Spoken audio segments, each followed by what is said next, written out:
ভেবেছিলাম অনেক দিন পর ঘুরতে বার হব।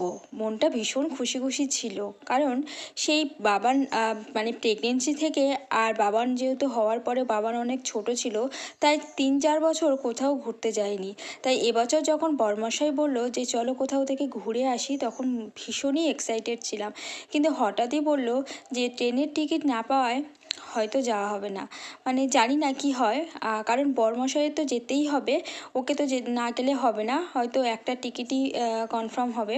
তো যাই হোক, জানি না, যদি যেতে পারি শেষ পর্যন্ত অবশ্যই তোমাদের সাথে শেয়ার করব।